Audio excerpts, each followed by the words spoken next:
This channel does not promote any violent, harmful, or illegal activities. All content provided by this channel is meant for an educational purpose only.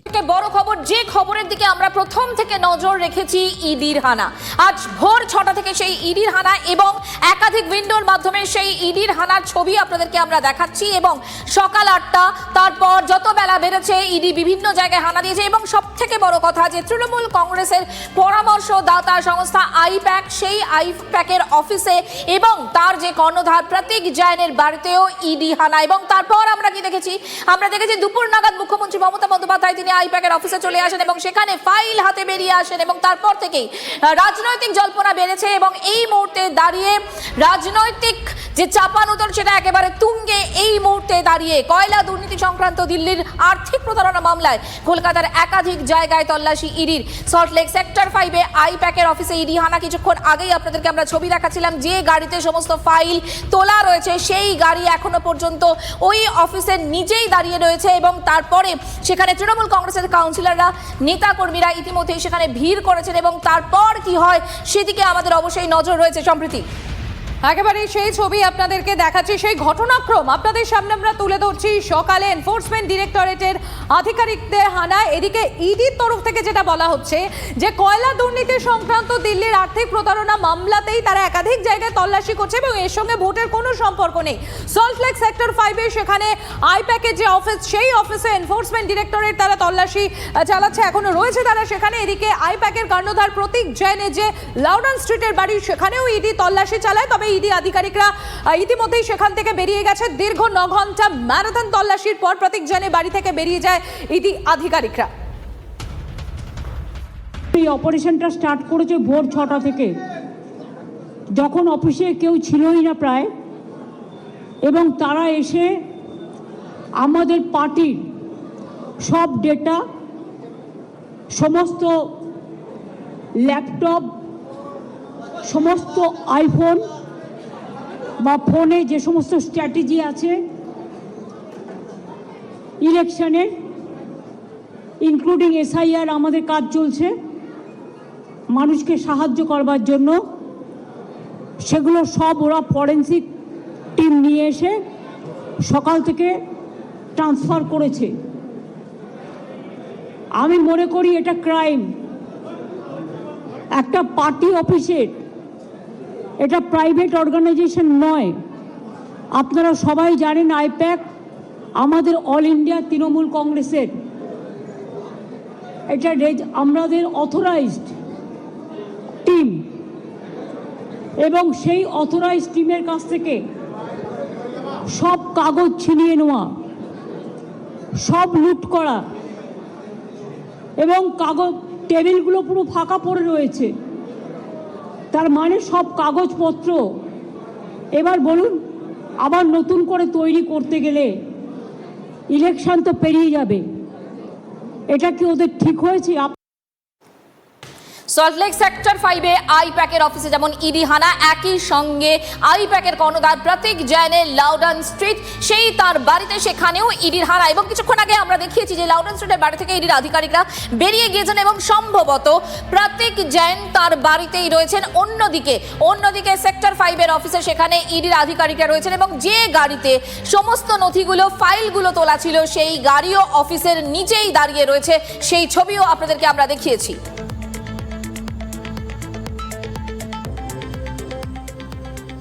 9 ঘন্টা পর প্রতীকের বাড়ি থেকে ইডির আধিকারিকরা বেরিয়েছেন এবং ইতিমধ্যে যে গাড়ি আপনাদেরকে আমরা দেখাচ্ছি লাউডন স্ট্রিটে প্রতীক জৈনের বাড়ি থেকে যে গাড়ি বেরিয়েছে সেই গাড়ি ইতিমধ্যেই সিজিওতে পৌঁছে গিয়েছে।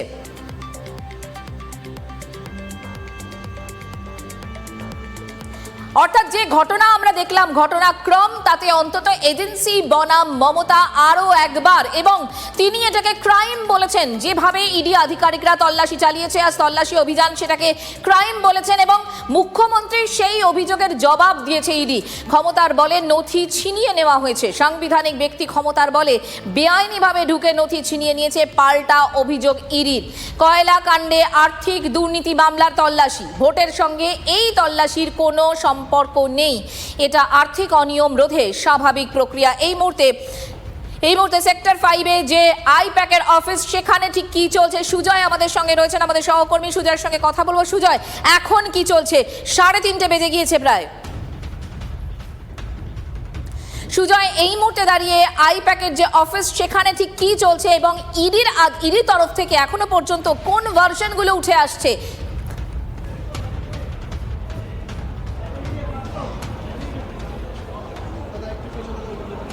দেখো, এখনো পর্যন্ত যে তল্লাশি অভিযান সেটা এখনো চলছে, অর্থাৎ যেটা দিনের আলো ফোটার পরেই একদিকে এই গোর্জাজ ওয়াটার সাইট এবং একই সঙ্গে প্রতীক জৈনের যেটা বাড়ি অর্থাৎ লাউডন স্ট্রিট, সেখানে একসাথে একই যোগে তল্লাশি শুরু করে এনফোর্সমেন্ট ডাইরেক্টরেট। আইপ্যাক সংস্থার কর্ণধার এবং আইপ্যাক সংস্থার যে অফিস, এই দুটি জায়গায় মূলত সবথেকে গুরুত্বপূর্ণ এই দুটি জায়গায় তল্লাশি অভিযান শুরু হয়, যেটা নিয়ে ইতিমধ্যেই বিতর্ক চলছে বিভিন্ন মহলে। এবং সেইখানে 12:42 নাগাদ মুখ্যমন্ত্রী সরাসরি এখানে প্রবেশ করেন, অর্থাৎ সেক্টর 5 এ আইপ্যাক সংস্থার যে অফিস রয়েছে সেখানে 12:42 প্রবেশ করেন। তার আগে মুখ্যমন্ত্রী প্রতীক জৈনের বাড়ি গিয়েছিলেন, সেখানে তিনি রাজনৈতিক প্রতিহিংসার অভিযোগ করেছেন।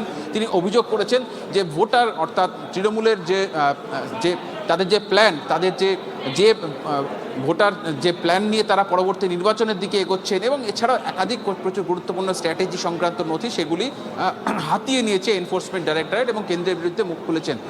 এবং তারপরেই আমরা দেখলাম একটা হঠাৎ পট পরিবর্তন হয়ে গেল। মুখ্যমন্ত্রী প্রবেশ করলেন, তারপরে কিছু সময় পরেই ঠিক এই জায়গাটা আমার সহকর্মী সূর্যেন্দুকে বলবো, এই যে তুমি প্যাসেজটা দেখতে পাবে সেখানে একটা সাদা রঙের গাড়ি এই মুহূর্তে দাঁড়িয়ে রয়েছে। এই প্যাসেজটা থেকেই আমরা দেখলাম যে কয়েকজন বেশ কিছু নথি নিয়ে নেমে আসে। তখন এই গাড়িটার পজিশন কিন্তু এখানে ছিল না, গাড়িটা ছিল বেসমেন্টে অন্য একটি জায়গায়।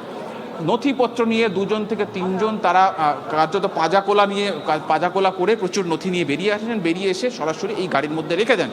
তারপর মুখ্যমন্ত্রী বেরিয়ে আসেন, মুখ্যমন্ত্রী এসে সংবাদ মাধ্যমের মুখোমুখি হন। এই মুহূর্তে গাড়িটাকে আবার তুমি যে পজিশনে দেখতে পাচ্ছ, আমার সহকর্মী সূর্যেন্দু সেই ছবিটা সরাসরি দেখাচ্ছে, ঠিক এটাই হচ্ছে এই আইপ্যাকের যে অফিস রয়েছে, যেখানে যে টাওয়ার 1 ওয়াটার সাইডের সেখানে যাওয়ার যে লিফটে যাওয়ার পথ, সেটাই এই পথ দিয়ে মুখ্যমন্ত্রী প্রবেশ করেছেন, বেরিয়ে এসে সাংবাদিক বৈঠক করেছেন। এই পথ থেকেই আমরা দেখেছি বেশ কয়েকজন যাদের পরিচয় জানা যায়নি তারা নথি নিয়ে এসেছেন, গাড়িতে তুলেছেন। এই সাদা গাড়িতেই সেই নথি তোলা হয়েছে, সেটা প্রত্যেক সংবাদ মাধ্যমের ক্যামেরা রেকর্ড হয়েছে। এবং তার পাশাপাশি আমরা দেখেছি যে সমস্ত নথি রয়েছে তাতে গভর্নমেন্ট অফ ওয়েস্ট বেঙ্গল অর্থাৎ পশ্চিমবঙ্গ সরকার লেখা বেশ কিছু নথি আমরা দেখতে পেয়েছি। এখন আবার দেখতে পাচ্ছ যে গাড়ির দরজা খোলা হলো, ভেতরে কেউ একজন প্রবেশ করেছেন। দূর থেকে আমরা যতটা সম্ভব দেখানোর চেষ্টা করছি, আমরা নিজের চোখে যেটা দেখতে পাচ্ছি, গাড়ির যে জায়গাতে সেই নথি, ফাইল, ডায়েরি রয়েছে সেখানে কেউ একজন প্রবেশ করলেন, সম্ভবত কোনো পুলিশ কর্মী সেখানে প্রবেশ করলেন, যেখানে সমস্ত নথি রয়েছে।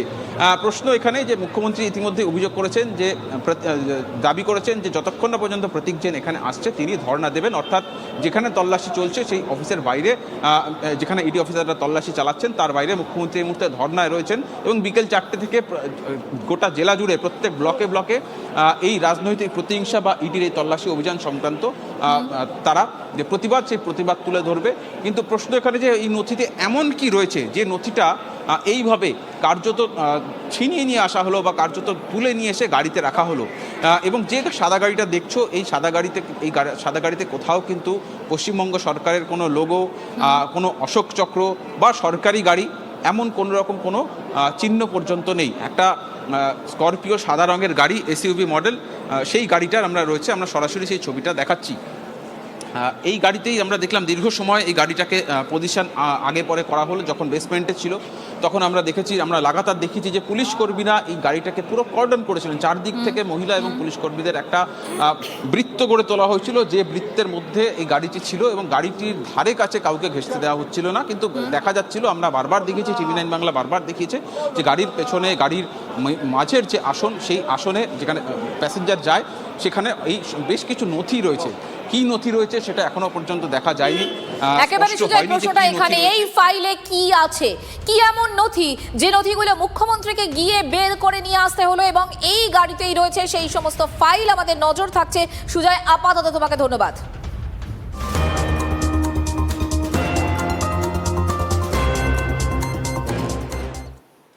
আর এই মুহূর্তের একটা গুরুত্বপূর্ণ আপডেট আপনাদের সামনে আমরা তুলে ধরছি। তদন্তে বাধার অভিযোগে হাইকোর্টে এনফোর্সমেন্ট ডিরেক্টরেট তল্লাশি চলাকালীন নথি ছিনিয়ে নেওয়ার অভিযোগ ইডির। বিচারপতি শুভ্রা ঘোষের দৃষ্টি আকর্ষণ, আগামীকাল শুনানির সম্ভাবনা রয়েছে।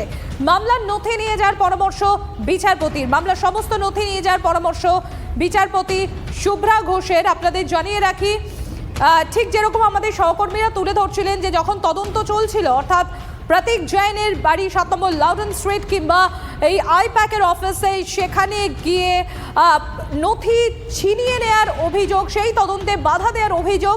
এবার হাইকোর্টের দ্বারস্থ এনফোর্সমেন্ট ডিরেক্টরেটের আইনজীবীরা। তল্লাশি চলাকালীন নথি ছিনিয়ে নেওয়ার অভিযোগ ইডির। বিচারপতি শুভ্রা ঘোষের দৃষ্টি আকর্ষণ এবং আগামীকাল এই মামলা শুনানির সম্ভাবনা রয়েছে।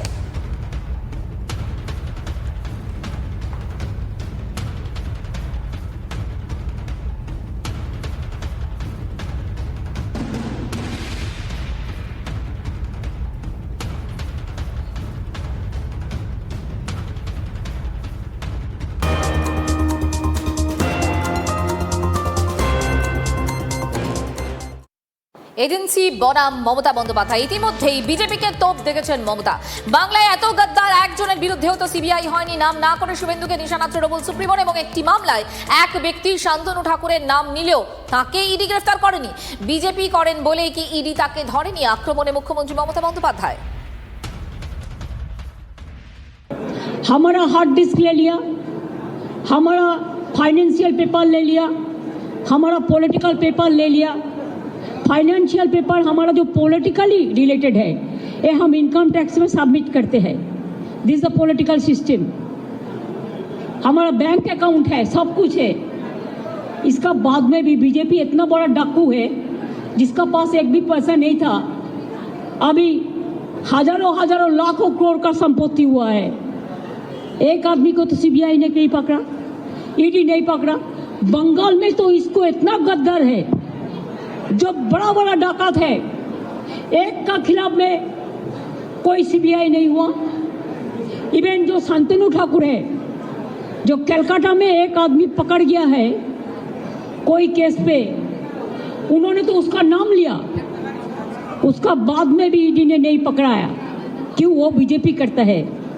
गद्दार का खिलाफ में कितना केस है, इसका बहुत सारे नेता है जिसको हम नाम बता सकती हूँ, लेकिन हम काटिसी मेंटेन करते हैं। इसका मतलब नहीं होता है আমি সৌজন্যতা দেখাবো, চুপচাপ থাকবো, সব সহ্য করে নেব। এটা আমার দুর্বলতা নয়। এনফোর্সমেন্ট ডিরেক্টরেটের তদন্ত, আর সেই তদন্তে হস্তক্ষেপ করছেন মুখ্যমন্ত্রী। মুখ্যমন্ত্রীর পদক্ষেপ অসাংবিধানিক, এমনই মন্তব্য বিরোধী দলনেতা শুভেন্দু অধিকারী। শোনাই আপনাদের। আমি মুখ্যমন্ত্রী যাওয়া, সিপি যাওয়াটাকে মনে করি অনৈতিক, অসাংবিধানিক। কেন্দ্রীয় সংস্থার তদন্তে সরাসরি বাধা দান মুখ্যমন্ত্রী এর আগেও করেছেন, রাজীব কুমারের বাড়িতে রেড হওয়ার সময়, এবং তিনি 5 ঘন্টা ধর্ণা দিয়েছেন নিজাম প্যালেসে।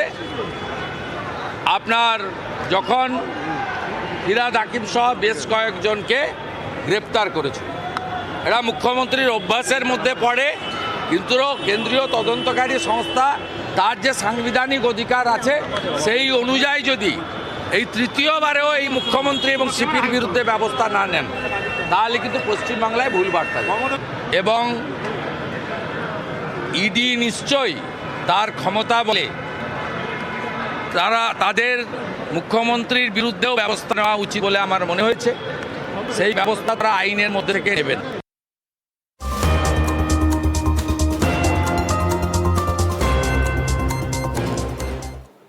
আইপ্যাক, ইডি, মমতা বন্দ্যোপাধ্যায়, এই সংঘাতে আক্রমণাত্মক কেন্দ্রীয় মন্ত্রী ফাইলে কি এমন রয়েছে, কি লুকোনোর চেষ্টা করছে তৃণমূল? সময় ঘনিয়ে এসেছে, তাই ভয় পাচ্ছে, কটাক্ষ করেছেন শান্তনু ঠাকুর। গত 5 বছর ধরে এই কোথায় মৃত ভোটার, কোথায় ডাবল ভোটার, কোথায় রোহিঙ্গা, কোথায় বাংলাদেশি মুসলমান ভোট দিয়েছে, সেইগুলোরই ওর ভিতরে ডকুমেন্টস আছে।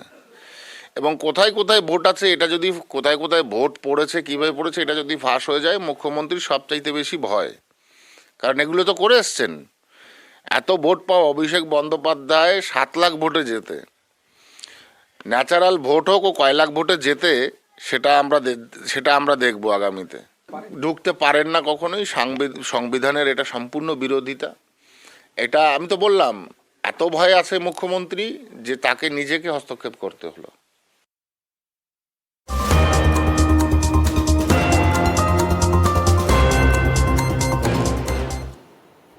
একের পর এক প্রতিক্রিয়া আমরা পাচ্ছি সকাল থেকে। গোটা ঘটনাক্রমের প্রেক্ষিতে দুর্যোধনের মতো আচরণ করছে কেন্দ্র, এমনই তোপ শিক্ষামন্ত্রী ব্রাত্য বসু। রাজনৈতিক উদ্দেশ্যে অভিষেককে ব্যতিব্যস্ত করছে এনফোর্সমেন্ট ডিরেক্টরেট, এমন তোপ দেখেছেন ব্রাত্য। শোনাই আপনাদের।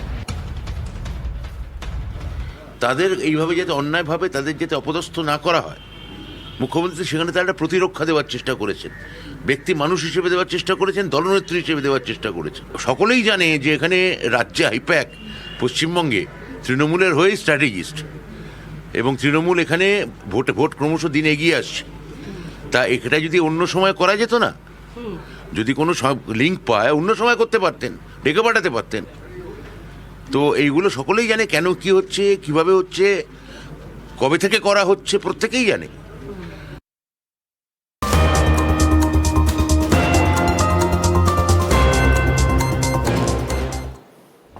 এই মুহূর্তে লাউডন স্ট্রিটের দিকে আবারও আপনাদেরকে দেখাচ্ছি ছবি। এই মুহূর্তে প্রত্যেক জৈন তিনি বাড়ি থেকে বেরোচ্ছেন, এমনটাই এই মুহূর্তে খবর।